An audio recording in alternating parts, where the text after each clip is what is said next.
We got two ATL boys right here. We're looking at on my left, straight ahead. We got Midnite Panda. Yes, sir. We got Mayhem to my right. Panda, you actually kind of play in a duo, is that right? Yeah, it's me and my other half, Callie, the kid, 450 Panda. He actually just proposed to his girlfriend, so he's engaged now. So he's doing a little thing. Oh, congratulations, He's doing sir. a little holiday thing right now, so that's why he's not here. So big ups to him. Nice. How long they been together? They've been together for about 2 years. Cool. Does she come out to the shows? She comes out a lot. Yeah, she supports the movement. Well, I saw you guys, I think last week with at District. Who'd you guys play with? That was with Bro Safari. Yes, Yep. Bro Safari. And the man Mayhem right here too. That was sick. Oh yeah. Shout out Prisms too. Prisms, Armani Rain. That was fun, man. You guys really. This was my first time seeing you guys play live. Like I said, I just moved here not too long ago. Oh, cool. I mean, I was raised up in here, but now I got to see you guys, and it was nice. Immediately when you played from your first track, it was like, whoa, something's happening. Energy level just just went up a notch. Yeah, Everybody look over here. Yeah. So that was pretty cool. We like to kick it up a notch, get the party started. Mm-hmm. Yeah, it was good in there. How would you describe your sound? Eclectic. I get bored very easily with the same thing over and over again. So I really bounce around all over the place. But it's definitely a bass driven hip hop type of sound for sure. So bass when dubstep, rhythm, even house. We go all over the place, honestly. No boundaries, no genres. How long you guys been up to it now? I've been doing it since 2011, 2012, and Callie joined on board with the team in 2013, 2014. Mm-hmm. Yeah. First performance we had together was Counterpoint, 2013, and then ever since then we just kind of kept it moving, kept it pushing. Right on. You've been sticking kind of in the same genre in bass music? Yeah, for sure. Just kind of, we believe in the sound, Mm-hmm. and we believe in, there's this culture in Atlanta that really thrives on heavy, bass type music, but it still needs some type of culture to it, if that makes sense. Yeah, totally. And I still feel like we're able to provide that sound, but not in a monotonous way. It kind of switch it up every night, give them something different, whether it be we incorporate drums with it or we just have Callie on the mic. But, we're two black guys playing EDM in Atlanta, we're already different right there. So we just try to put on ourselves, if that makes sense. And by doing that, we also put on Atlanta. Well, I think it works. And then would you, Mayhem, you say the same thing about your own genre? I mean, are you genre driven or do you not like being in a box? Yeah, I definitely don't like being in a box. I mean, I've made so many types of genres over my career, and I think I kind of get pigeonholed as like a trap DJ, And so many different projects. Yeah, so many different like side projects too, and just things that I focus on. But, I originally started just kind of making general electronic music when I was really young, and it kind of crescendoed into drum and bass being the main genre that I focused on for several years. And as I got kind of tired of the drum and bass sound and scene, and I felt like I couldn't really push the boundary of what I was doing within that much further than what I had been working on, I found the kind of French electro sound. So I started a side project with that called Rump, and did that with two of my friends. Where'd that name come from? It was just like the whole electro sound was so fun at that time, and it was like it was bringing in an element of kind of like there was a lot more women in that, and like it was more drum and bass was a sausage party, Yeah. Whereas like electro was like, oh shit, like females actually kind of are vibing to this. Was that like 2009? 2000, more like 2006, 7, as the early Ed Banger stuff was a lot of like Justice and Sebastian, into like Grum and a lot of things. I mean, a lot of these guys, like a lot Grum particularly, like he makes stuff that sounds kind of nothing like that old electro stuff that I know him personally for.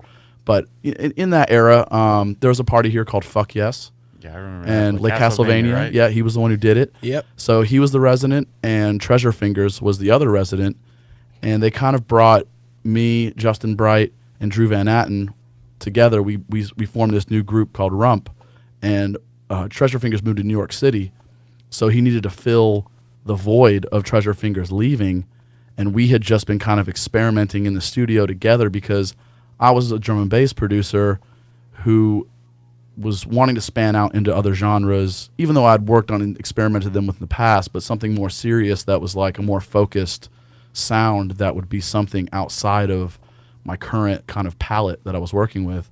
And the two of them were kind of from house and techno and electro, so they had a lot more of a base for me to kind of work off of and be like, is this stuff that's like, does this sound like too weird? Is this too off the wall? You know, still kind of keeping some of my personality in it, but reining it in a lot more. And they were more DJs than they were producers. So it gave me an opportunity to kind of teach them a lot of production ropes while expanding my musical horizons. So we kind of stepped in and we did that Fuck Yes party for about 2 years. Where was that exactly? It was at the Drunken Unicorn, and eventually it got so big that we spilled over into MJQ. But when we got into MJQ, it got too rowdy. It was already rowdy enough. I mean, we would fit like 800 people into Drunken Unicorn. Yeah, it was once a month. It was the first Thursday of the month, and we would fit like 800 people into Drunken Unicorn, which is like a cap of like 125 or something.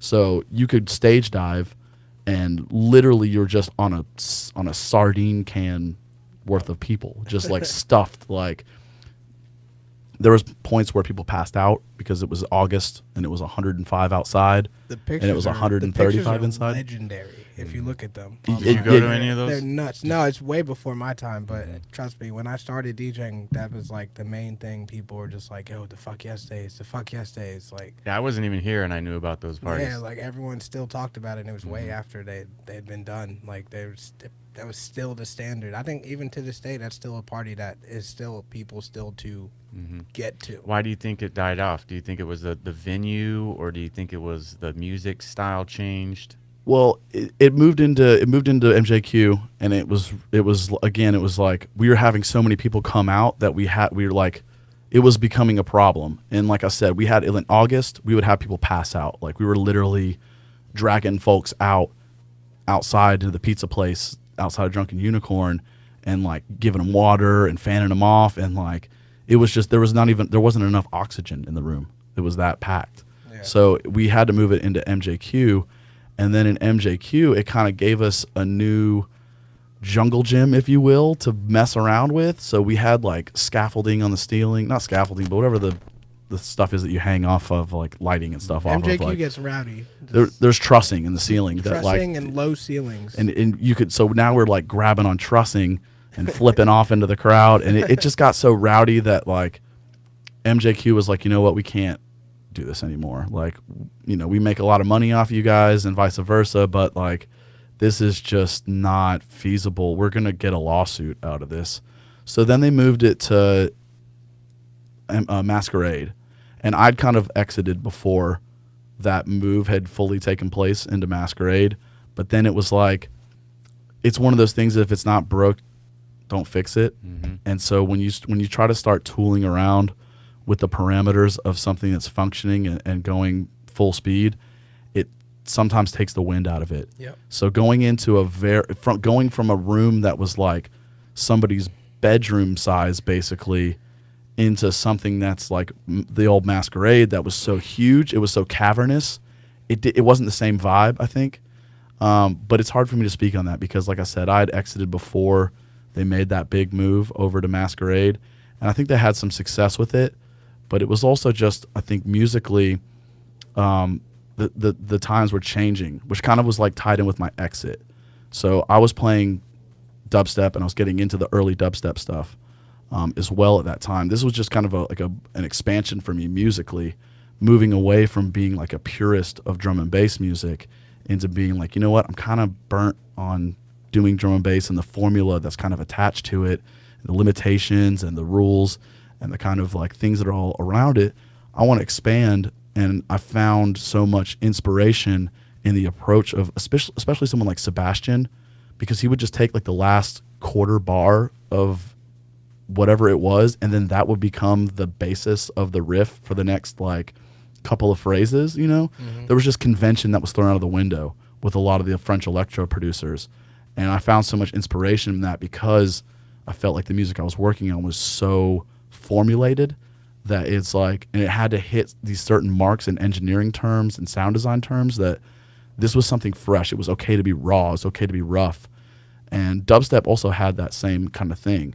Now, throughout the whole time, I always like appreciated the ability to kind of mix in rap music into what I was doing, whether it was like playing at Iris in the basement and mixing like Youngbloods or UGK or Outkast, a lot of this like 90 BPM, you know, early 2000s, late 90s hip hop. That stuff paired perfectly with 175 BPM, you know, like I could mix in and out of that stuff and play some stuff. There's a lot of bootlegs too. Yep. And whether it be like stuff that was particularly Southern, or it was stuff that was like Mobb Deep or Wu-Tang, or like stuff that Up Top Biggie, a lot of that stuff was in that same BPM range, as the trends were following the same. So you were BPMs. layering that over like So 175 the type of. term, what was the term? Thug step?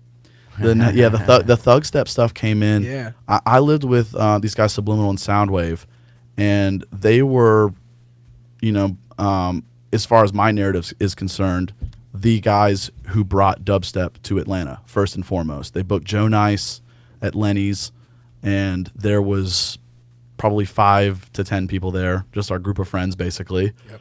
But they were the first guys who were playing dubstep, playing Chrome Star, playing Mala, all the DMZ stuff. Like they were playing the like quintessential early 2005, 2006 dubstep. And they were my roommates. And they're also drum and bass heads. You know, we knew each other from the drum and bass scene. But they were the first guys who were bringing it in. And as CJ said, Thug Step was this thing that DJ Nappy up in New Jersey was doing, where he was taking like Crime Mob, Knuck If You Buck, and putting it on top of a Banga record.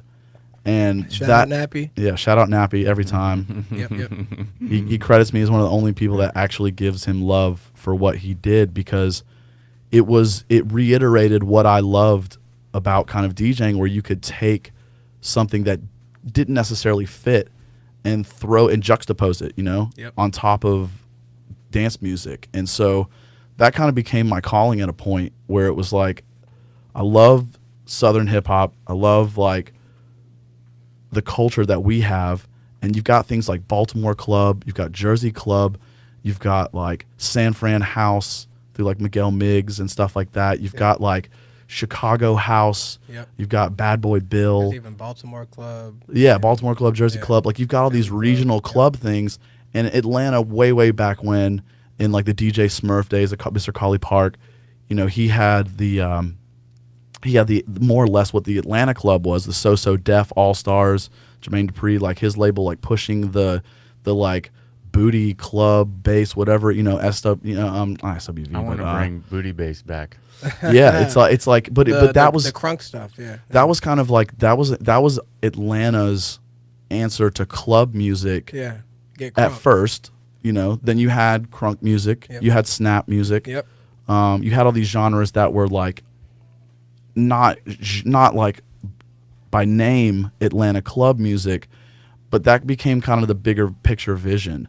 Was like, I want to see something that would more or less be Atlanta club music, you know, because it was very apparent that Atlanta was becoming the epicenter of rap music, and you had Gucci and Jeezy and Waka and T.I. and the whole trap music movement kind of bubbling, and it was the time, you know, like all of those records were 130 to 150, 60 BPM, and that fit perfectly with house, electro, dubstep, you know. And so I found this like parallel between them, between like even listening to like Lofa or any of the original dubstep dons, you know, Scream, Banga, Lofa, like the whole DMZ sound, all these guys were using 808s. They're using 808 hats, 808 snares, 808 sub bass. It was all about sub bass, and I just found these like parallels between the two. That was like, it was just so easy to do it. And so somebody like Nappy putting these thug step mixes together, made so much sense. yeah, it was one of the early pieces of the puzzle for me personally that like tied it all together and was like, oh shit, you know, this makes sense. Like this sounds like these songs are cool like as just a dubstep song, but when it's got Crime Mob, Knuck If You Buck on top of it, this shit has some nuts on it now. Like this is it's got more facets to it. It's more multi-dimensional than just being a cool UK club sound, you know? So I don't know where we're going with this particularly, but like just the lineage of my sound, I guess. I want to know how you even began to get into producing. You were a producer before you started playing out? Yeah, so the production side of things, to like jump way back, is it was in like 94. I was 11 years old then, old man now. But I had a neighbor who was making techno and like goth and industrial stuff, and he lived across the street from me. He was working on trackers, and I had no clue what it was. I was already been playing guitar for a couple of years. I loved music. I was super absorbed into music from a very young age. But having this neighbor who was like producing music more or less with like this sampler on his like computer, I was also just blessed to like have a family who was interested in computers. My dad was really into it. He was into the internet. So like I had access to the internet. I had like a basic computer. And this is like in the baud days. Like we had like a 9600 baud internet. Like I remember when we got that, we were like sick. 9600 baud. We're fucking flying on the internet now, you know, like much less 56K or anything else that came beyond it. But like, so my neighbor put me onto it, and there was this whole world inside of MIRC that were these channels of kids making music on this tracker platform, and the files were smaller than MP3s. They were like 300 kilobytes. And when you downloaded the file, you could listen to the song, but you could also see the sequence and the arrangement, and you could have every sample that they had inside of their song. So like there was this open format thing about it, or open source rather, where you could just see how they were coding their records. So it opened up a lot of like, where now, you know, you have YouTube tutorials for anything you want to do. This was like the equivalent back then for me, and it just sparked this like rabbit hole that I dove into. So I didn't know what genres were, and whenever I tell this story about like the beginning of my production, I always have to shout out my sister because she's 5 years older than me. So she was 16, I was 11. She's going out to the raves.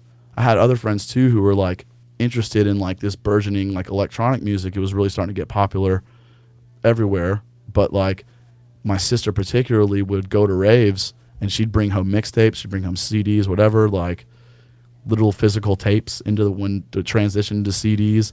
She's listening to Nine Inch Nails. She's listening to like these kind of like crossover rocky / like electronic acts, and also listening to a ton of rap, you know, Bone Thugs and like just, you know, the So Def stuff too. Like all my like Raheem the Dream. Yeah, absolutely.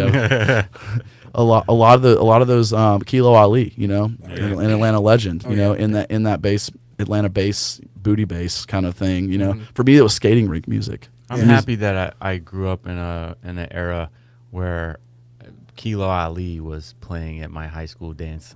That's a beautiful thing, you know. Kilo, I didn't even realize at the time, like people outside of Atlanta, I mean, some people do, but in general, he didn't get really far out, I don't think. Am I wrong? I mean, I think now definitely, but like back then, there was this, and there still is to this day, this 285 bubble, like where sounds or artists like Soulja Boy, Superman, like that record popped here, and I remember it was a whole year later, 12th Planet hit me up, and he was like, "Yo, you heard this fucking Soulja Boy record?" Jeez. And I'm like, "Are you fucking kidding me? Like that's just getting played out there? That's been a verified hit on the radio here." And that was kind of when it was like I really kind of digested that things happen inside of 285 that the rest of the world has no clue of what's going on. And Kilo Ali might have been a product of that too. It's hard for me to say because I was just so immersed in so many different things at that time. I wouldn't really know what the barometer was or the temperature for people outside of it. But the neighbor just was into that music. He opened up his whole world to me. So that was kind of where my production thing came into play. And then I realized through going to raves with my sister and with my neighbors, you know, like my parents were cool if like I had like a chaperone more or less to take me to the rave. That's so dope. And back then, up on Beaufort Highway, there's this place called International Ballroom, and you could go there all ages until 6 a.m.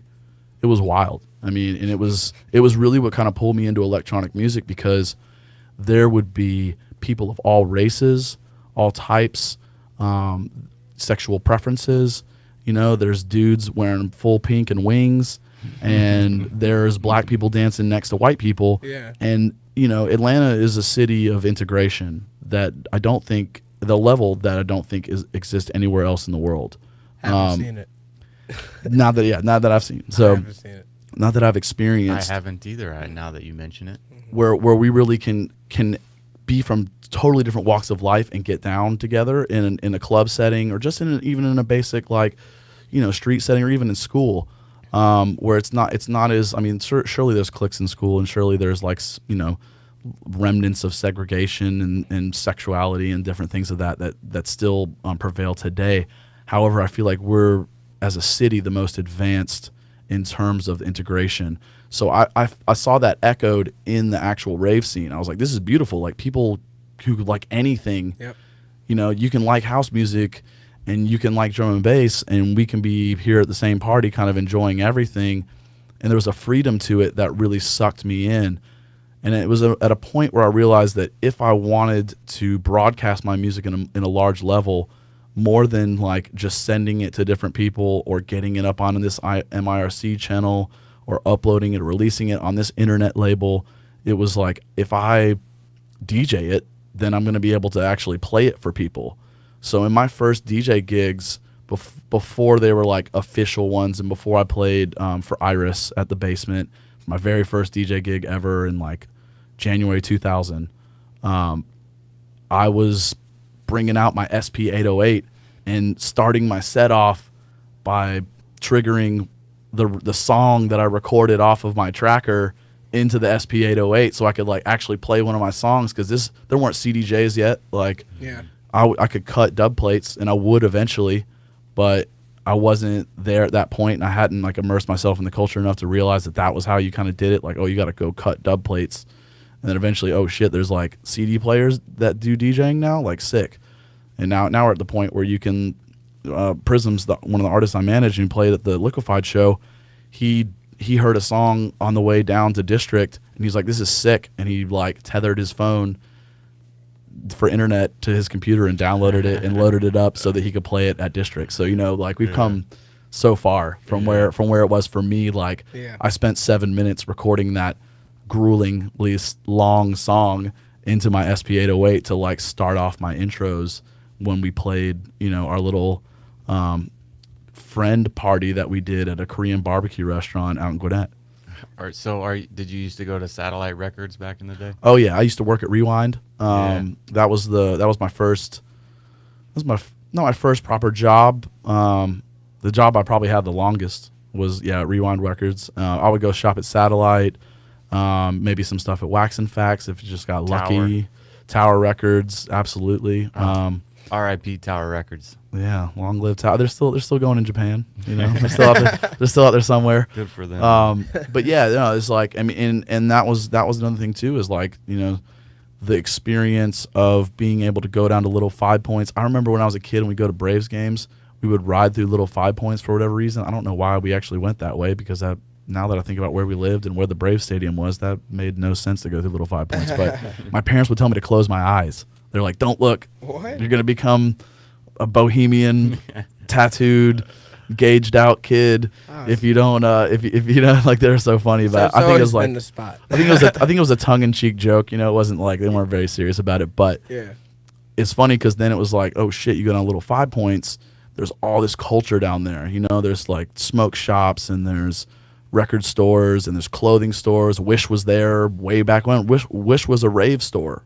Wish sold UFOs and Jinkos and caffeine T-shirts and, you know, the whole nine. Like buy your DJ bag, record bag from Wish. You know, so things have changed a lot as they've still stayed the same. Where like Wish is a staple down there. I remember some Wish. Did you? So what was it about the drum and bass was that your first love? I would say there was a party in '97, and I want to say it's called Amazon. So there's a DJ D Real quick, RC. sorry, are you Atlanta born and raised? I was born in Knoxville, Tennessee. I moved to Nashville when I was 5, and I moved to Gwinnett County when I was 7. So I'm 35 now, 28 years living in Metro Atlanta area. You know, I mean, I bleed orange. You know, my dad was a volunteer. Gross. Well, you know, we'll have to split hairs about that later. Yeah. But you know, yeah, I'm a Tennessee boy, but I'm Atlanta's my home. Right you know, on. so 97. 97. Go to a 97. Yeah, party? I go to Amazon. And that was the first all drum and bass party, and it was a whole metalheads lineup. And there was a lady who lived in Atlanta, her name was Christy Dickert, and she ran a company called Encore Entertainment. And Encore was the DJ agency, the first DJ agency that I signed with, but it was also representing Total Science, DJ Lee, a bunch of metalheads DJs from the UK. So she was the portal along with Darcy, who DJ'd as D:RC down in Athens. That's where they did the first Amazon parties, was down in Athens, and really the first drum and bass parties, in my opinion. That's arguable. Other people will say it was Team Rollers at MJQ or this or that, but like from my perspective, as a very young boy, 13 years old, going out to my first rave, and in '97 I was 14. You know, so like, I went to this party and I realized that drum and bass was the most complex and interesting sound to me out of all of the genres, as I was trying to piece together what a genre actually was. What are these identifiers or these like consistencies or formulas that are like elements or instrumentation that is like consistent in all of these. Drum and bass seemed to be the one, because of the sampled break beats, that had a lot of like contrasting timbres inside of them. So it was like something could be raga jungle, where it's just, you know, General Levy vocals, you know, or it could be Ed Rush and Optical, and it was this like Blade Runner soundscape of like dark terror, you know, ominous ambience, you know, mixed with like a lot of inspiration for me comes from like rock and like a lot of the bands that I listen to, like Tool or Rage Against the Machine. Yeah. Just a lot of that like wall of noise, like just heavy, like chugging grindingness. Like I found that in drum and bass. So it echoed a lot of that, and there was a lot of hip hop samples in it too. So it really just was something for me that I identified with, being a person living in Atlanta, Georgia, with like all kinds of rap influences all over the place, all kinds of rock influences all over the place. We had 99X radio station back in the day, and they had a whole mix show at night with Yvonne Monet, who like would live broadcast from the Roxy or live broadcast from here or there. And there was just all these portals at that point to get into electronic music, but far and above, drum and bass seemed to be the most interesting to me. So I kind of, when I started buying my first records, I went to Breakbeat Science in New York City. All my family is actually from Jersey, like CJ. Yeah. My wife's from Jersey. Shout out, wife. Shout out Jersey. Shout out pepperoni rolls. Wawa. Wawa, man. We need a Wawa in Atlanta. ASAP. But yeah, so my first like vinyl buying experience was at the epicenter of American drum and bass, and I bought a couple of breakbeat records, but everything else was like predominantly drum and bass, and it was just that from day one. It was like you drum still and have bass. those records? Unfortunately, The records got stolen Oh no. in front of my face when I was deep inside of my first K-hole. Oh no. Sheesh. Someone just. Yeah. Full disclosure. Just grabbed him. Full They knew disclosure. exactly It's a what good you story. had on you. I don't think I've ever told this story in public, but I was at this house party and I was so young. I got on all this shit when I was just a baby, you know? Yeah. And someone had like got a vial of ketamine. They cooked the whole thing up and they had a pile of it on the table. And I'm thinking I'm fucking Tony Montana, you know? Oh, I'm a little kid who just thought he was fucking everything, you know? I'm invincible, you know? So I walk in, I'm like, they're like, you want one? I'm like, sure. I do this fucking rat's tail worth of it. And I walk into the garage. Look at CJ right now. I walk into the garage and one of my friends is just laying on the concrete, just fucking face down. I look at my friend Lauren, I'm like, what the fuck is wrong with James? Oh no. And she's like, oh baby, he's in a K-hole. And I'm like, what the fuck is a K-hole? And she was like, oh, it's this drug ketamine and it's a tranquilizer and yeah, it's pretty crazy shit. And I was like, well, I just did a giant rail of cocaine No. that was on the table in there, Yeah. you know? I'm fucking Tony Montana. Yep. You want to play with me? Yep. I did a big fucking rail, you know? So she's like, baby, that wasn't cocaine in there. Yeah. That was ketamine. And I'm like, Damn. We'll see you guys later. If you guys need anything, my records are right over there. I'm gonna take a nap. That's some Yeah. real Atlanta shit right there, man. So That happens a lot often than you think. I was so deep. I probably weighed 135 pounds wet. Oh no.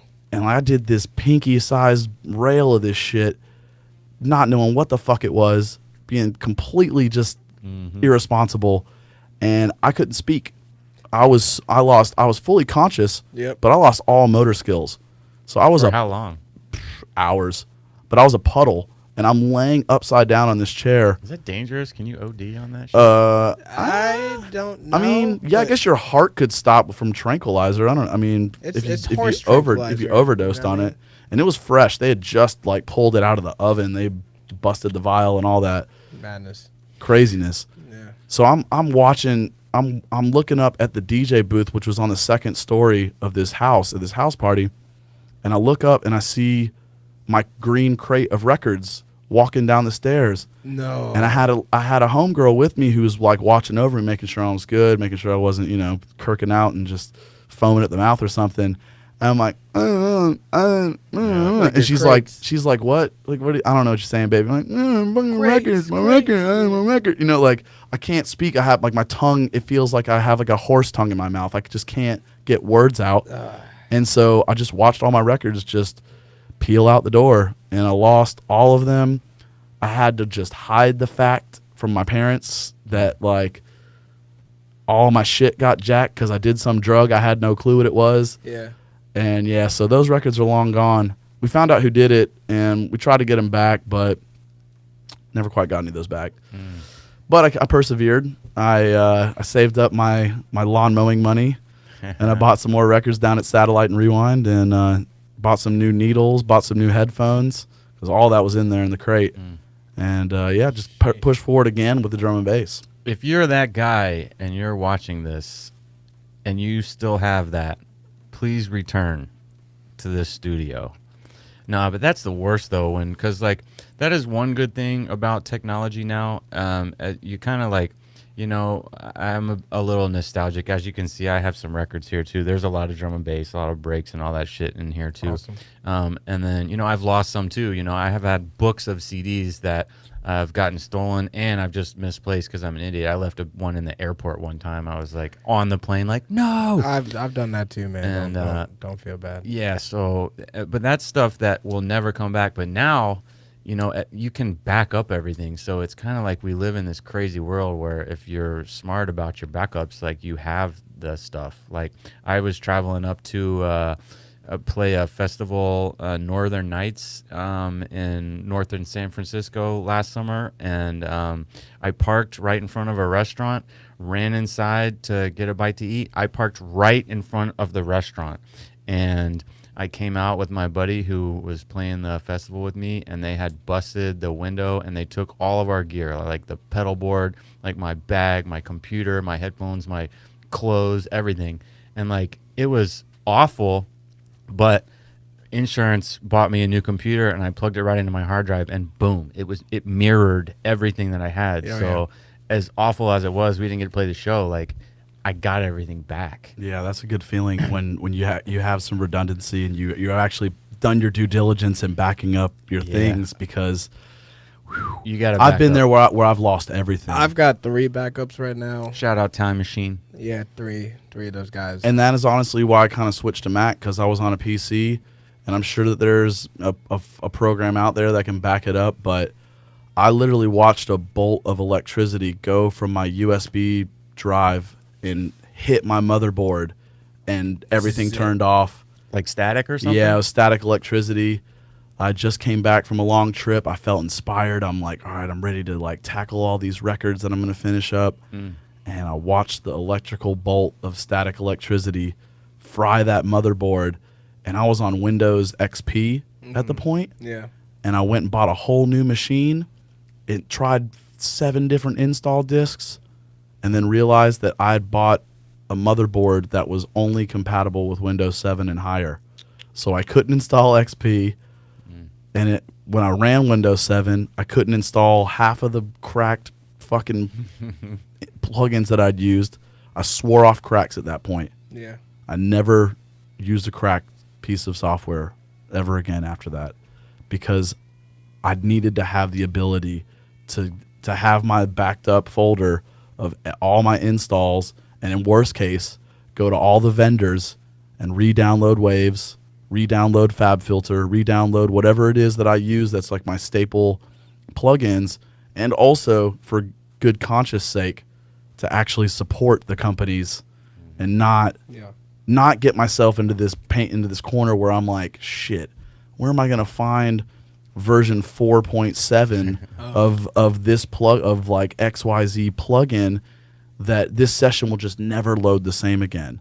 And even if I did have all the exact same plugins, there would be some internal setting or something about my DAW It's never the same. that it would lose the sound, and I'd just be like, fuck, this song is fucked now. I just suck the vibe out of it. Yeah. One loss of automation, you can never get it back. It's game over then. So I'm a real big vocal advocate to not only back up everything in multiple things and to keep them separated, so that, you know, it's cool if you have a backup, but if that backup is in the same backpack as your laptop and they get stolen at the same time, that doesn't. I've heard a lot of people be in that predicament, because you're like, yeah, I got a backup, but your backup got stolen too, so now you have jack shit. Like if you have to take your laptop anywhere or to a session, take it, but leave the backup at home. So what? Easy. Where do you see technology taking performance and production right now? Because I mean, as you can see, technology is really, you know, creating the music that we create and listen to, and pushing. It's pushing things all over the place. So where do you see technology taking electronic music, as far as from a production standpoint and as far as from a performance standpoint? Mm-hmm. I think that everything is going to, in general, just become more cloud-based, because as we're seeing with like Netflix and all of these like super high quality content things, as content goes higher, as audio goes from 16-bit to 24-bit to 32-bit to 64-bit, these files are only getting bigger, just as it is from 720 to 1080 to 4K to 8K. Yep. So how are we going to stream 8K Netflix? I'll tell you, the cloud. Yeah, it's going to be cloud computing. Today, I just read in the news, AT&T just launched the first 5G network. Yep. That just happened. And so, you know, everybody's trying to keep up with that, but apparently you can download an HD movie in 10 seconds. But yeah, I guess that's going to be able to make your CDJs stream from your cloud, no USB. Is that what you're thinking? I mean, I think maybe you have like a USB key, more or less. That's kind of like a dongle that like is your identifier.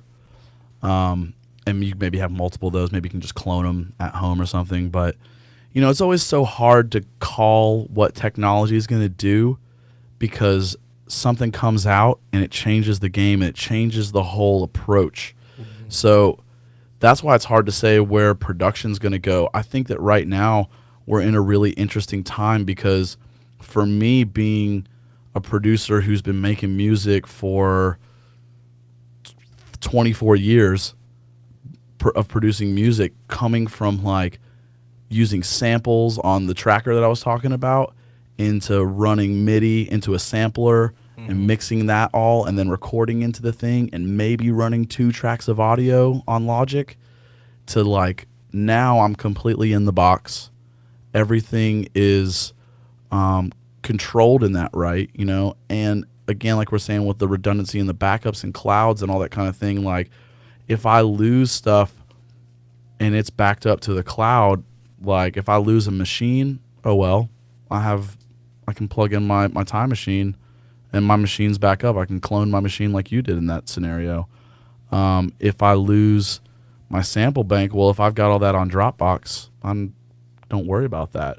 If Dropbox goes down, I've got a USB hard drive as a Wow, I fail never safe. thought about doing a sample library in Dropbox. I need to migrate It's right now. kind of hard. I mean, I don't know. You fill up quick. Just a backup Yeah. though. I got a terabyte in Dropbox, so I guess, you know, Might as well. at least it could sit there. Yeah, I mean, it depends on how robust the mine doesn't exceed a terabyte, mind you. But like in the future, if we're talking about 64-bit audio of a lot of samples, Then that could that's where the kind of like as technology grows and as we finally catch up and we can finally stream HD movies over the internet, well, like then there's Blu-ray. Then there's quality levels that like exceed the bandwidth that we're capable of. And sure, that 5G network can download an HD movie in 10 seconds, but is it going to be able to handle streaming an 8K video when the whole neighborhood is trying to stream that same 8K video? Like there's always going to be a bottleneck at some point, I guess, is what I'm getting at. No, you're right. You're right. Like as soon as we get to a point where like we've cleared that bottleneck, then technology and the content creators are like, okay, well now we're doing 16K video. And then you're like, all right, sick, 16K. Like, how the fuck are we going to stream that? How are we going? We can't fit that on a disc. I mean, surely they'll make a medium. I mean, discs are kind of like dying out as a medium, anyways. It's more for like nostalgia based or just to have something tangible or to kind of like accentuate the packaging and the artwork. You see a lot of people putting out vinyls now that are like G Jones, for instance. He has like this crazy package with his new album that has all these slides of artwork, and it's an opportunity and a platform to kind of make something a little bit larger and a more immersive experience into the tangible buying of records rather than a white label with a black sleeve. So G Jones released a physical piece? Yeah, a vinyl of his album, and it's got like a bunch of artwork slides in it. So if you wanted to put them on your wall, if you wanted to frame them, if you wanted to do something with them. I love that shit. Yeah, his fans are very loyal, so they love it Yeah. too. They ate it all up. I know like at least 10 people with that album. This is for the diehards, you know, Yeah. the diehard fan. I think Yeah. the diehard fans like they like getting that kind of stuff. So like I don't think we'll ever like lose the medium, like a tangible medium.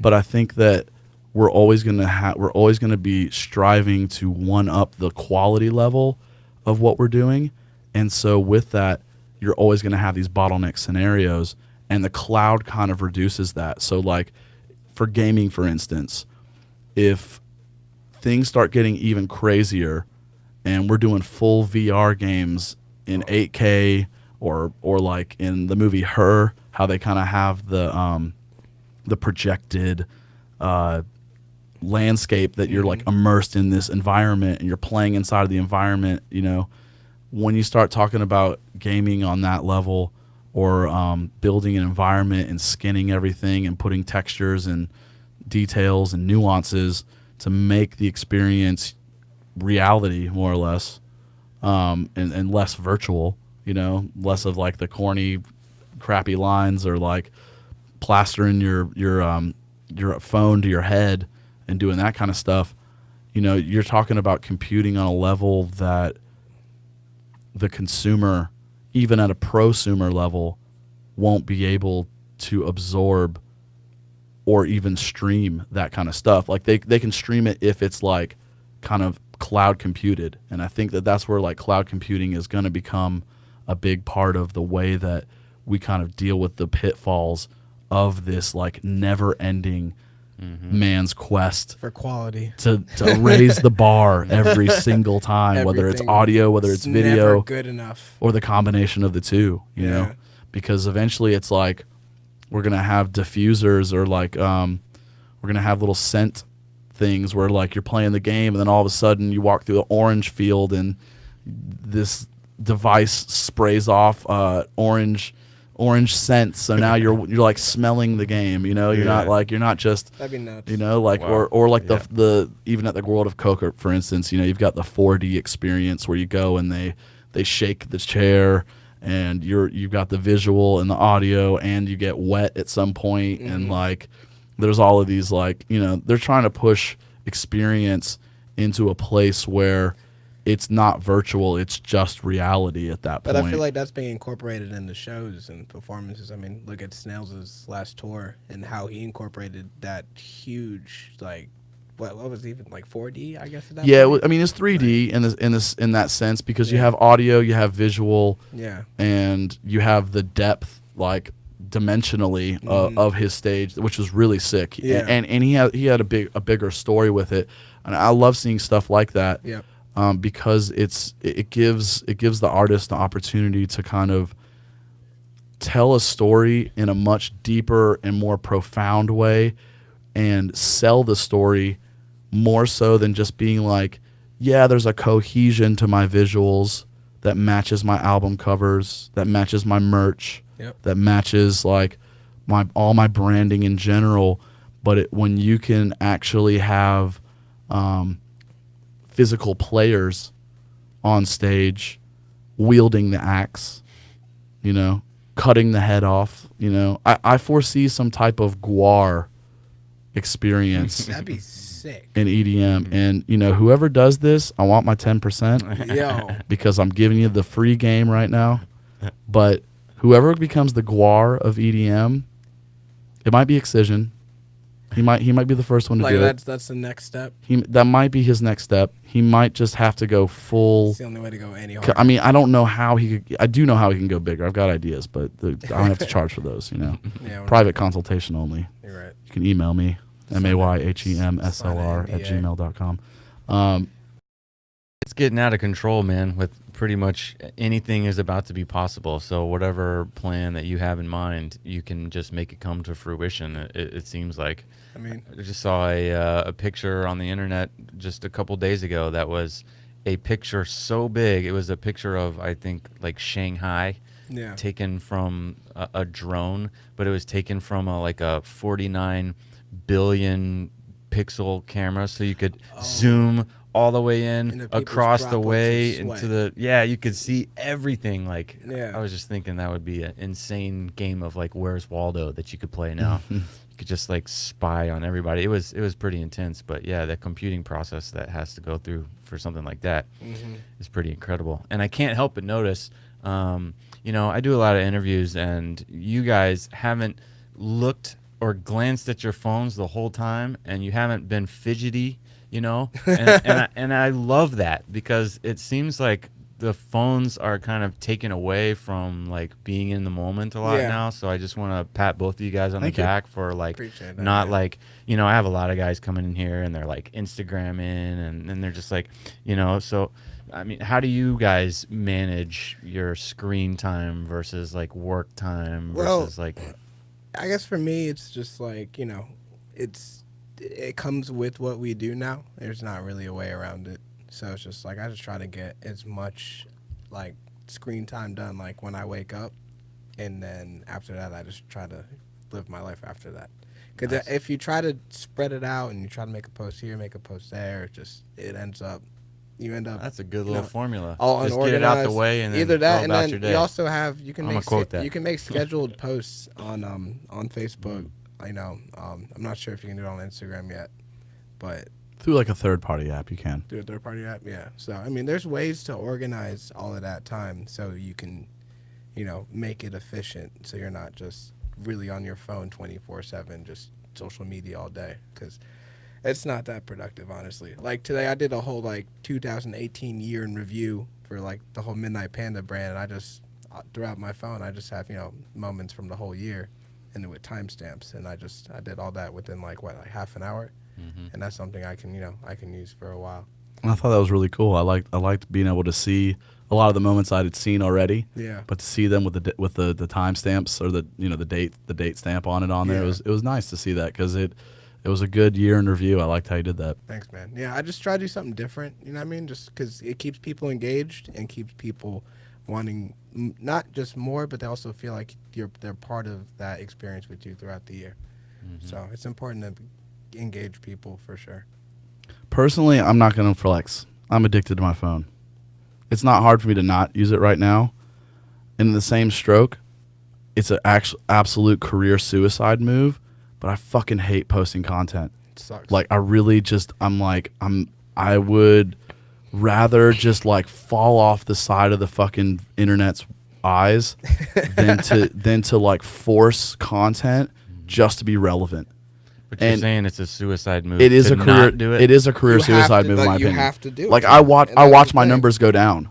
Like, I'll watch my, like, if I'm not, like, I'll literally, sometimes it'll be a month between Instagram posts, if not longer, because I'm really, even though I'm absorbed in my phone and I look at Instagram 50 times a day, you know, I don't necessarily feel like I have quality content and something of like purpose, because that's what I try to do with everything I'm doing. As I get older, as I like fine tune what it is I find to be valuable for myself as an artist, I want my content to have purpose.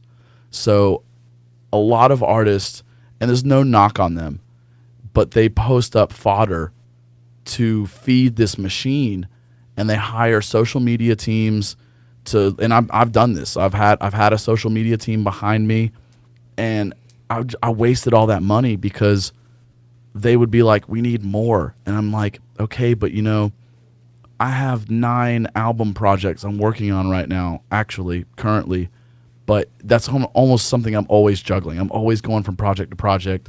I'm always trying to line up so much music so that I can not only articulate all of the artistic visions that I have in my head, but I can also just like have so much back catalog stacked up that I can feed the machine musically, because that's the priority for me is the art. And secondarily is to have the content around it, the audio or the visual or the teaser video or the contest video or you know recap video. or the promo a ticket announce video, all these different things. Yeah. Like I love doing those to a degree, but I also hate them at the same time as a duality to it, where it's like, man, I feel like I'm just like a circus animal, like jumping through the hoop. You're good just at to doing those, by the way. Thank you. I mean, I try to, because I just try to put purpose into what I'm doing. Yeah. So if like I'm doing an Atlanta show, I want to go balls to the walls. I want to have something that is a little bit more thoughtful in my approach to it, because I care so much, not only about the city, but my personal performance in it. So I want to make sure that all of my friends know what's going on. All my friends know that this is as important to me as it actually is. Yep. So that I'll take the time, I'll film a little promo. I might hire a photographer to go do a photo shoot with me, and it's themed particularly towards like for 404 Day. For that one, I did like I went and got all this old like vintage Atlanta gear. So I found like all this like Olympic stuff, and I found like a dope like Olympics hat, and I found like a sweatshirt and just like a t-shirt from like the Peachtree Road Race that my mom had. You know, just little things like that, like thrifting and like these are just fun acts anyways to do anyways. So it was cool, but it was with the intention of like really making the point that like Atlanta is the fabric that I am woven out of, and to pay the proper respect to the city that has incubated my life and my career. I need to go out of my way to take some iconic photos that have the varsity in the background and have the SunTrust Tower behind me and have the gauntlet of 75, 85 behind me. You know, like these are things that are iconic to Atlanta and the city, and is just important to me to make, to not just like, again, it's why I don't really play a lot in the city of Atlanta, because I don't want to burn myself out. I don't want to be at this club on Wednesday, this one on Thursday, that one on Friday, and that one on Saturday. I've done that, and there's a need for it at a point where, like, visibility wise, you need to be playing constantly. You need to be in the public eye. Same thing as the Instagram content or the social media content. Like, there is a level of you need to be out there to be on the level playing field, but if there's no purpose behind it, then you start washing and diluting the value of what you're bringing to the table. So if I'm going out playing 4 shows a week in the city, and I'm playing more or less the same set, more or less the same sound, I'm burning myself, you know. Like saying quality over quantity here. Absolutely, always. And I think there's not many who can argue with that. And there's a balance to strike within it. I'm on the bad side of the balance, like I said, where it's career suicide, where it's like, okay, yeah, I had one post about the district show, and I put in a lot of work to kind of get some stuff together, and it didn't come out the way that I wanted to, so I didn't really fully execute everything that Sejay and I and Armani and I and even the Liquified team and I had kind of like gone over as like what we wanted to do. As far as the promo, or as far as the promo, yeah, we had a whole thing. We hit some snags in what we were trying to do, because we were trying to do so much. Yeah, and that's another problem too. It was is a that busy like, month for everyone too. Yeah, it's a tough time. It's hot. You know, you got Thanksgiving into Christmas. There's like just so much going on. Sometimes if your vision is too grandiose, it's not impossible to execute, but you're asking so much out of yourself, being a human who's got to wake up, pay the bills, take a shower, walk the dog. You even got you know, sick too, man. Yeah, I got sick like multiple times through all this, but like it's one of those where sometimes you stack so much on your plate that there's no way you're going to finish that plate. There's going to be leftovers for days, and on day 7 you're not going to want to eat those leftovers, you know? So like there's a balance to strike within everything, and I think that's one of the keys to life, is like figuring out what your balance is and how you balance things. And moderation that's facts, is a big thing that my dad pushed on me. I've had to learn that the hard way, because I felt like after Shaky Beats, after we played that, we started getting, I felt like I was getting hoarded out damn near by everybody, just trying to get us to play this, play that, and we really had to slow down. We really had to think about what was better for us. Said it's really easy to burn yourself out in the city, especially if you're playing like 4 or 5 shows a week, you know, more or less, you know, the same set. You know, I mean, we do play different types of like events too, but like even then it still gets monotonous, like just going out every single night, and you know. So so we go months where like we'll play maybe 1 show, you know, the whole month, and then play a bunch of shows like out of state, and then, you know, we'll have a show like months like December where we had 3 shows, but they're all like big shows, like Dylan Francis, Quicks, you know, Bro Safari. You know, just you got to pick and choose, man. You can't be. That's the message to every local out here, man. Don't be trying to play every single show thrown at you. Pick the quality ones. How often do you post? Not personally, but as your group. I mean, Instagram, I try for once a day. I try, but I mean, the content's just got to be right. If I don't have any good content, I'm not going to post. Do you do stories? Do stories. Like, this is my cheeseburger today? Sometimes. So I'll do a lot of cooking stories, you know, just something different. Just be like, hey, that's what I'm cooking today. Like, so you were just saying you see your numbers fall if you're not adding fodder to the posting? Yeah, it's like a fire. If I'm not putting kindling in there every couple of hours or every day, like Sejay's aiming for, What are people like unfollowing or what? Yeah, I mean, It's it's like an inactive thing. Like if people kind of view you as inactive, They stop. they looking at your kind they profile. want there are people who are on IG and they're on all these social media things to kind of fulfill a void that they're looking for. You know, they want to if it's a musician, if it's a food thing, if it's fashion, there's certain brands who can transcend that. And I think that it takes so much thoughtful, like genuine quality content, like a RL Grime who's playing tonight, for instance. RL Grime will go silent when he's not releasing stuff. He's not just posting up photos. He goes radio silent, and then you know he's actually working on something because he's not trying to do the race. He's not trying to do this the quick like 100-meter dash. He's on a marathon status, so he knows that if he takes the real time and effort and energy and puts purpose behind what he's doing and makes a song like Core with a video like Core did, which had to have cost a lot of money. The song was huge, but it needed to have a video that represented not only the brand of RL Grime, but the magnitude of the record of Core. Particularly, Did that video come out after the song, or did he do it together? I feel like It it came out It's after. really close though. I feel like DJs were playing it, but then it was like they dropped Core, and you had this visual to it, Yeah. and it was like, boom, here's Core, here is RL Grime, and Mass. Like he'd been popular, he'd been like bubbling, and he's easily top 3 artists who created the EDM trap genre.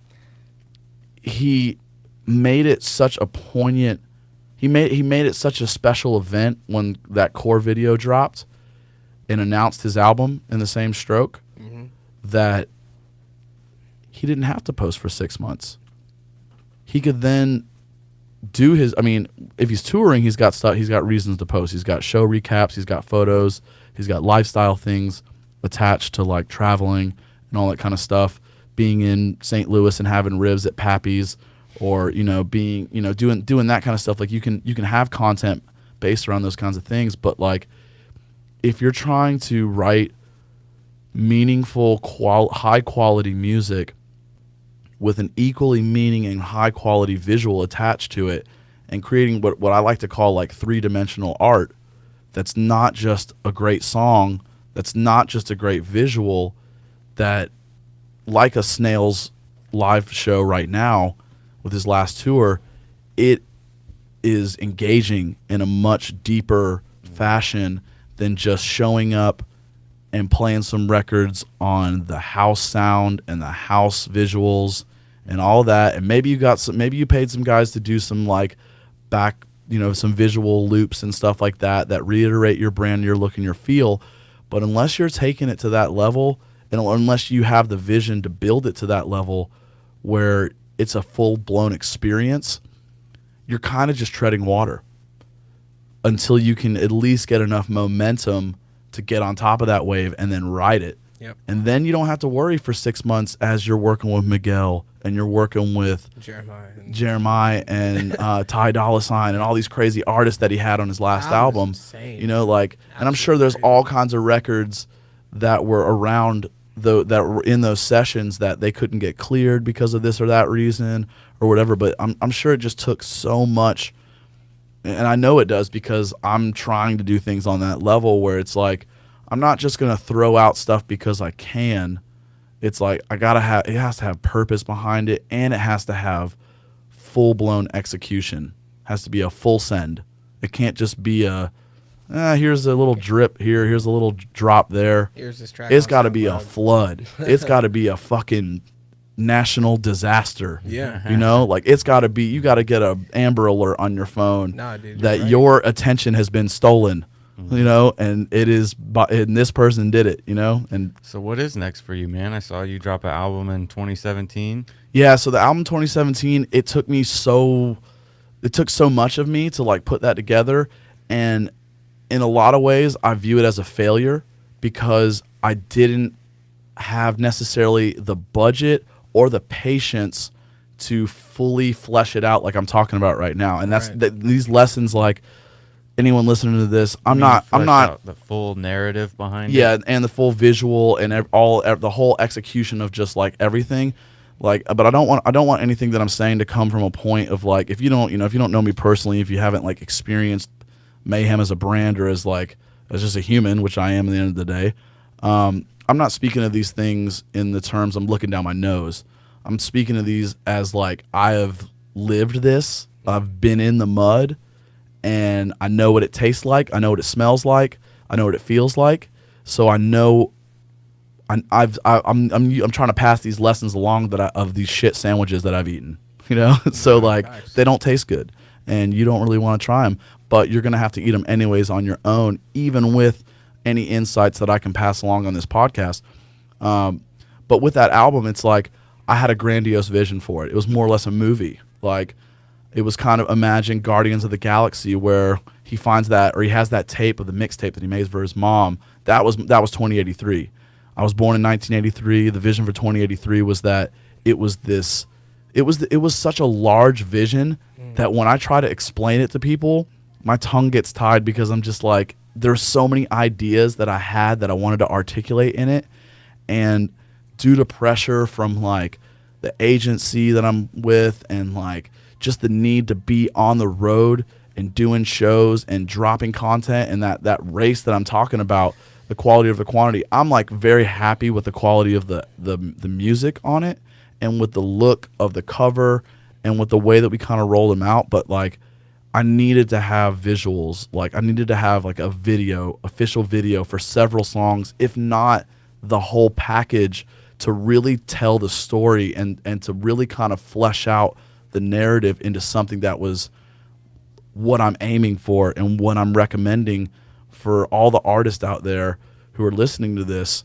You want to build something that you can taste, smell, feel, you can live inside of. And I'm more or less juxtaposing something that I got off of Kill the Noise once when he was doing one of his infamous Twitter rants.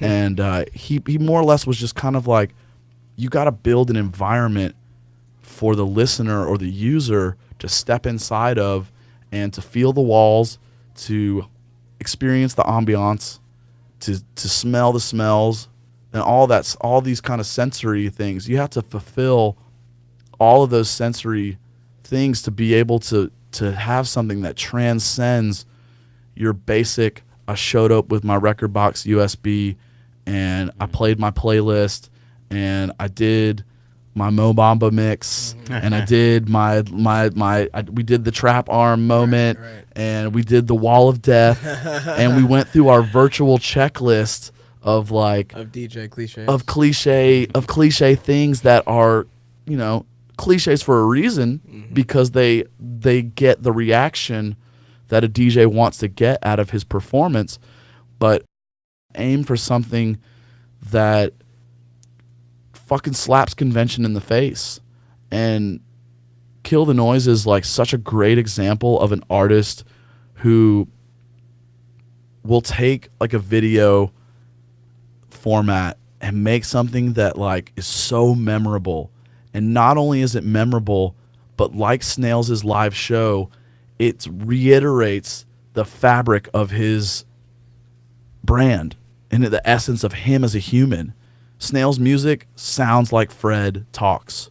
Oh my god. He already oh my fucking It god. really does. Like, he's, you know, what are we doing? You know, like, he's loud and he's like, he's such a special person. And I think that the most iconic artists in dance music are the people who are like a Snails or a Virtual Self, or like a Getter, somebody who owns their personality on a larger level. Even a Steve Aoki. You know, when you go to the Steve Aoki show, that like there's gonna be fucking cake thrown. Yep. There's gonna be some wild ass shit happening. Data Life. Data Life's another great example. I went to their show this year just because of that, just to see him. And it's that for me, I think that there's something that's so much more enjoyable at those shows, and it doesn't take away from the dark warehouse techno experience. It doesn't. These aren't mutually exclusive things, But I'm just speaking from my point and my perspective that I find so much value in something that has these multi-dimensional, multifaceted things that all culminate into a melting pot type experience where it's like, wow, that is a Korean taco. Like that is that what 2083 smells like? 2083 smells like, I mean, one thing about 2083 is I think that things go in cycles in music. And so I wanted to pull a lot of the In Excesses and the Talking Heads and the music that I grew up listening to as a child into Motown, the things that my mom listened to on the radio. Even there's a tribute on there, a moment for Andrew, who's a friend of mine who passed, who was a really, really close friend of mine growing up. And I made an interlude for him to pay homage to somebody who is such a part of my narrative growing up. And he passed, and I wanted to give him a special moment in there that, like, just broke up the wall of sound, the EDM vibes that I had going on through everything.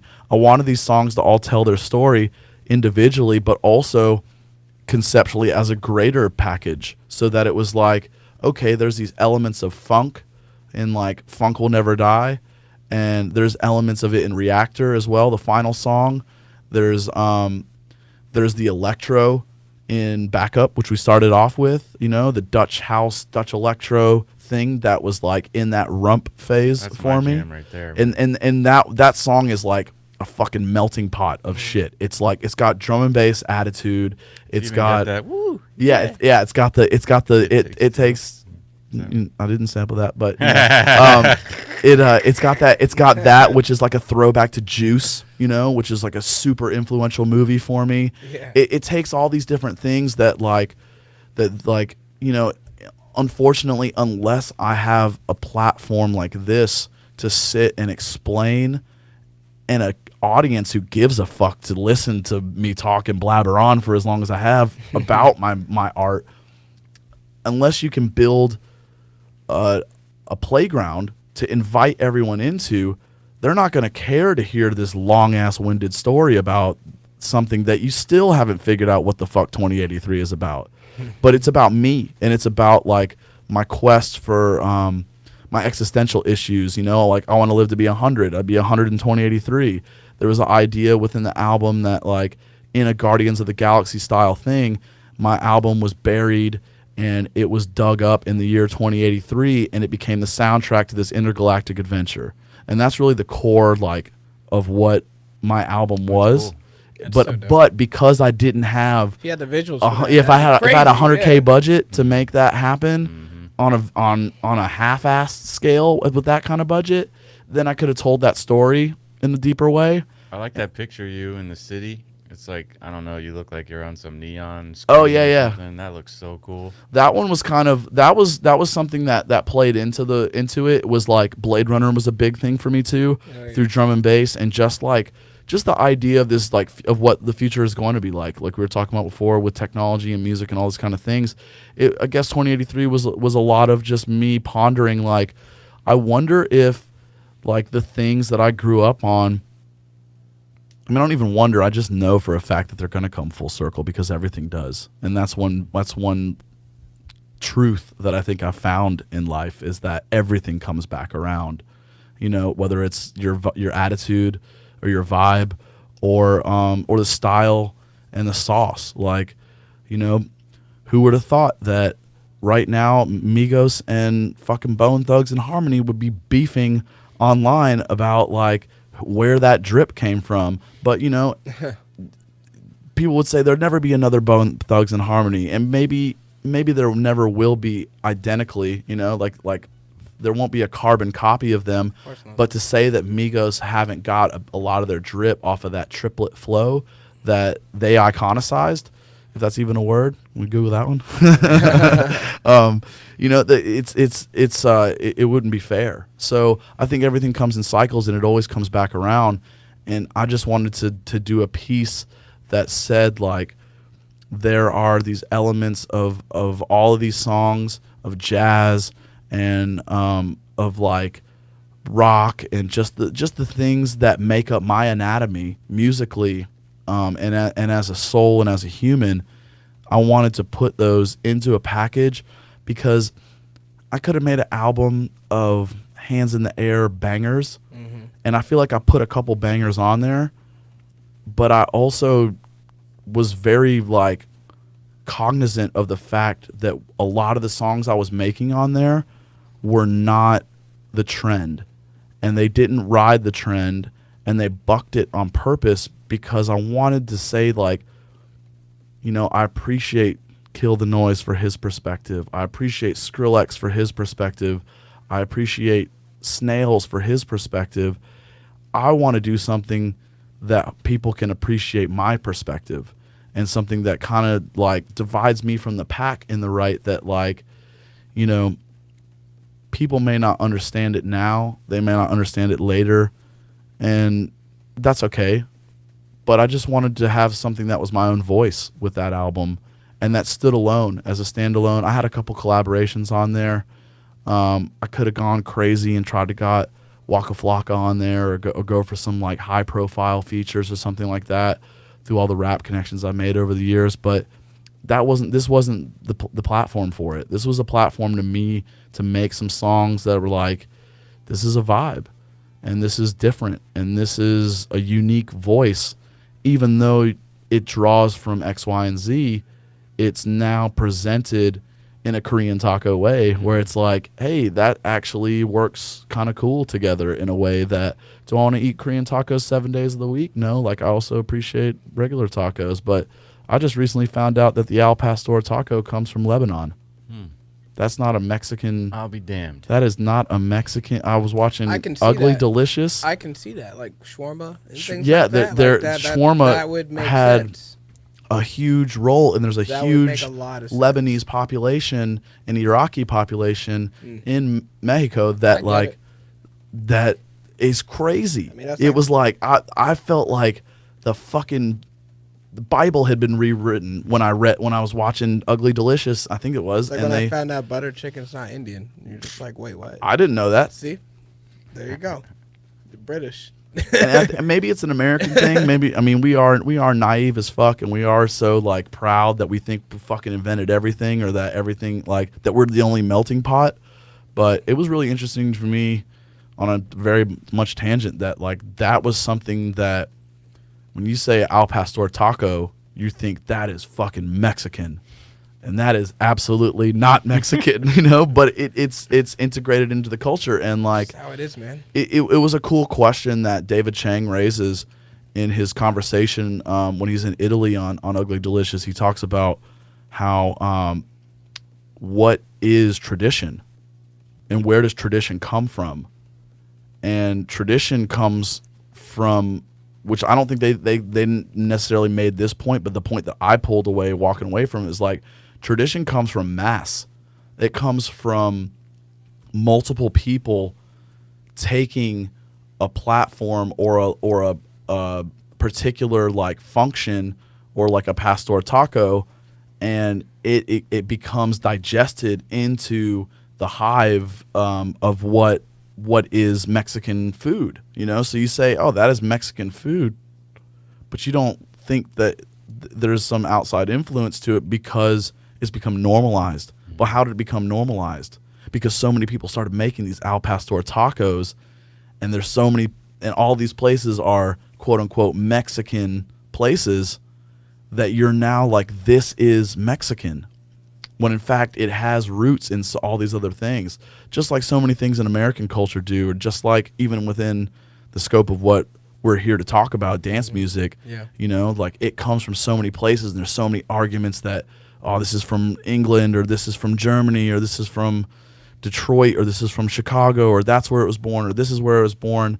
You know, like, it was born globally, I think, and now in its current form, it takes from the world view. You know, it doesn't just take from Detroit techno. It doesn't just take from Chicago house. It doesn't take from UK hardcore, or two-step, or garage, or dubstep, or, you know, or trap music in Atlanta. It's this fucking, that's the beautiful thing about the world we're living in, is that like like I praised Atlanta for being a city of integration. Now dance music is the integrated format where you can really have things that are coming from, you know, you have this influence from this side, and you have this like cumbia rhythm in this thing mixed with a Dutch lead, mixed with like a drum and bass arrangement, or mixed with like a big room house arrangement, or, you know, like all of the, like, or a pop format, you know, like what is pop? It's popular music in the end of the day. And what is traditionally pop is going to evolve the more that it's repeated in a like standardized fashion, so that it then becomes part of like, okay, that is now pop. And they raised that question on Ugly Delicious, like what is a tortellini in 2083 going to be the same as a tortellini in 2018? And it won't be, because tradition is going to come in, and there's going to be new techniques. There's going to be preservationists who are going to do it the old school way forever. But eventually, like they highlighted on the show, there's going to be tortellini. There's going to be, but there's going to be. You could take any food, man, really, or anything. This is like, even like something simple like soy sauce. I was watching something. There's only like 3 like people in the world now that only make like soy sauce a natural, like old school way now in Japan, and like that's it.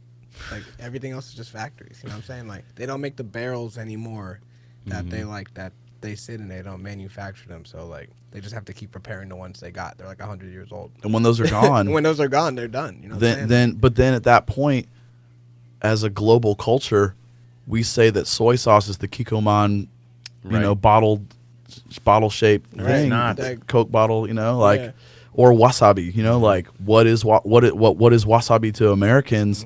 And you go get this fresh grated wasabi root in Japan, you're like, yo, these are night and day. Yeah, 100%. So I think that with the tortellini reference, it's like, it's all about what is local, and what's at our disposal. You know, what raw products can we mold into what is now going to be called convention? You know, like pizza in America versus pizza in Italy, served very differently. They're not polar opposites. They're not polarizing what pizza is when I've eaten it in Italy versus when I've had it in New York or LA or even in Atlanta. But so I think you're trying to describe how your sound is going to evolve. yeah, I mean, or like how sound in general is going to evolve, or how dance music is going to evolve. I think it's just going to evolve to the point where narrative is king. Yeah. And identity is king. You are laying it the fuck down right now. Thank you.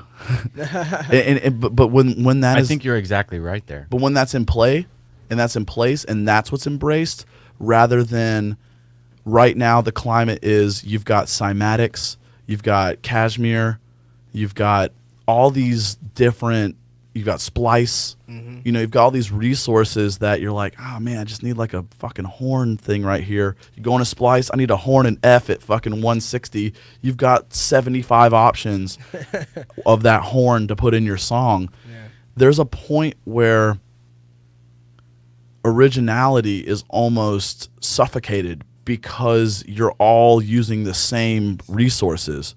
So to like innovate, and not just to innovate, but to be original and to create something of an original perspective, you have to infuse your own personal narrative to a degree that is so overwhelming and overbearing. It makes it original. That you're like, it's like the first time you smell kimchi or taste kimchi, you're like, what the fuck is this? Like, who the fuck thought to bury this shit in the ground for 6 months and dig it up? And it's for me, one of the most delicious things, but it's like, I had some yesterday. We got some in the fridge and some fresh wasabi. Yeah. And it's one of those things that's like, somebody had to have the gumption to be like, I'm going to bury this shit, and I'm going to dig it up in a couple months, and I'm going to ferment it, and I'm going to bombard it with spices, or like hot chicken in Nashville, or fucking the buffalo wing in Buffalo. Both of those stories, for the buffalo wing and the hot chicken, come from a woman wanting who was revenge. mad at her husband and wanted to fucking burn his palate And they ended up to liking a it. crisp, and they loved it. And that is why we have two of the greatest forms, in my opinion, of fried chicken come from crazy. such a fucking I heard personal. that story for the first time yesterday, which is weird. Well, you're let me saying it tie now. all this in to what we're doing right here on this podcast for Liquified. We are doing exactly what you're talking about right now, creating a narrative so that people can get a look into what it's like to be an artist, be behind the DJ booth, create a substance to this brand that's been throwing these parties for so many years, to interact with people live on live streams, to have people ask you guys questions. We're not even live right now, but in the event that we were, we would turn to Nick right now and he would have a laundry list of questions to ask you. We don't have time for that right now, but you'll be back, no doubt, singing as you guys are local guys. Love to have you back, but we are going to be doing this on the regular to create a persona. And so, everyone sees Liquified, but to actually hear a narrative behind Liquified with guys like you who have been through the rigmarole and have great art that is out there on display for all to see is great. And it's going to be a resource for people to get the hookup on promo codes. Liquified, if you guys haven't heard, for the house music lovers out there, is doing like a mind control month. I think this is the first time we've done this, where you pay, $60 is going to get you into all the shows. They've got Solardo, Green Velvet's coming in, a lot of great acts, and I think this is going to be a trendy thing to where maybe, I don't know, maybe you get like a Liquified card and boom, that's your thing for the month. You have like a membership, but we'll explore that in the future. We are kind of running out of time, so I just want to say thanks and pitch it to you real quick to give your last bit of where you're headed as an artist, anything you might want to promote. What can we expect from both of you guys in 2019? Yeah. Me and Callie have been working with our buddy. His name is Malik, super talented producer. And we have a project that we are gearing up to release in 2019. We're still working on it. We have like 2 tracks finished all the way for sure. They're really dope. We've been playing them out. Great response. So we're excited. Nice. So we're really focusing on that. We're switching gears from the DJ thing more towards the, content production, get music out thing. So be on the lookout for that from Do the you want Midnite to talk Panda about Squad. Six Feathers? Oh yeah, the Six Feathers team. They just released a winter line. They are crushing it right now. I'm wearing one of their new pieces right now. Super dope hoodie. Shout out Scott Freeze and everything they're doing. He's actually at work right now, working on the spring lineup already. So, no rest for the wicked. But make sure y'all check it out. Sixfeathers.com. I think you spell out the 6 SIX. Yeah. So go check it out. Cool. Thank you. And yeah, next for me, really in 2019, focusing heavily on my label Strong. I'm managing 2 artists now, Binks and Prisms. Binks is from LA. Prisms is here from Atlanta. Actually met him at a Liquified show with Boombox Cartel. Saw me from the crowd and shot me a message and said, "Hey, love your music. Just wanted to give you a shout." Listened to his music. It's like, fuck, you're fire. Like, I can't believe this. And I remember seeing him in the front row jamming to Boombox. So I've been pushing those guys. I'm trying to bring up the next generation of artists. Any Atlanta artists out there, if you're making bangers, if you don't even think you're making bangers, send them to me. Like, I want to hear your music. I'm trying to just build my label as a platform, kind of based around guys and women and girls, all genders included, all sexual preferences, all races, colors, and creeds. Just kind of reiterating what we do here in Atlanta, is the integration thing and having everyone on the same page. And it's the essence of why I love dance music and why I love the culture that Liquified is providing a space for and has been since I was a little boy. Some of the first parties I went to were Liquified. So Me too. It's a beautiful thing. But yeah, just be on the lookout for lots of new music. I haven't really been touching a lot of EDM.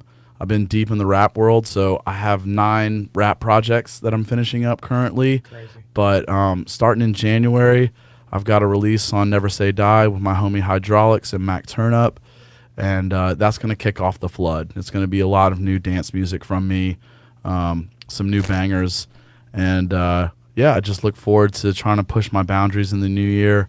And I really just want to take a moment to say thank you to everyone in Atlanta from the bottom of my heart, from day one in 2000 playing in the basement for Iris to where we are here right now, playing for Liquified last week. You know, Oh yeah. it's just such a pleasure to not only grow up in this city and to be influenced by Atlanta, but to have such an incredible like home team support that I wouldn't have been able to do it without everyone who's pushed me along the way, from the promoters to the fans to the fellow DJs to literally every single person from top to bottom.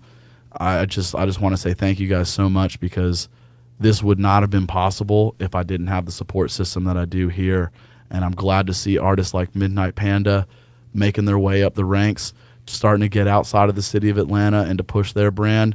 And if you're here in the city of Atlanta, you know, you're loving dance music, make sure you get behind the local guys here, because there can be a million more success stories like mine where I've been able to travel across the world and play my little slice of dance music for people. So thank you guys so much for the support.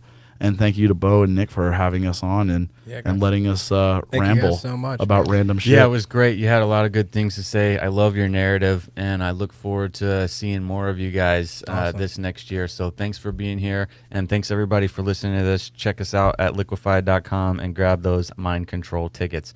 All right, that's it. Thanks a lot. That's a wrap. Episode 1. Holla.